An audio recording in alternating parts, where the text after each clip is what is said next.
Hey, Coach Bob here, sharing a couple ahas from my great conversation with my great friend and wonderful client, Dan.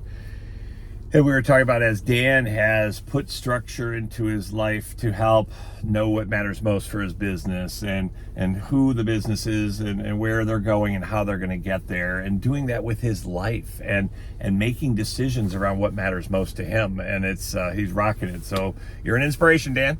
And what we were talking about is he's becoming a true thought leader. He's been a thought leader one-on-one with many people for years, and he's helped a lot of us with health and his questions and his super drive for integrity and natural things. And so I appreciate that.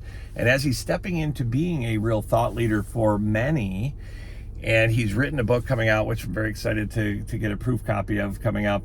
And what he said was he doesn't love doing interviews necessarily, but he's ready to now because he's got a structure and really a kind of a script for what he's teaching. So rather than saying something different around, similar but different words, people may not hear that.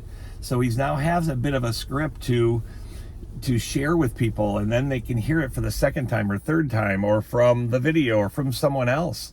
And so that reminded me, as we have the Visionary Summit and the Go to the Mountain, which are amazing experiences, and it's hard to explain. So thank you, Dan. I'm coming up with a script around when you talk about the mountain, it ties into my book, our book of Unscatter the Chatter. And so I'm helping me to clarify and simplify my message. And so, thank you, Dan, for being a thought leader, and thank you for sharing your experience with me on how you're learning and growing, and it's helping me to have a simplified message. And I can always go into more detail and ramble, but to have a simple message for people and a bit of a script. And I used to run screaming from rehearsing or having a script, but it's just a few simple words that we repeat and then our clients repeat, and when they're sharing it, it's like, oh, that's what Bob said, oh, that's what Dan said. So thank you, Dan, for your wisdom and your time. I appreciate you. I'm Coach Bob. Peace.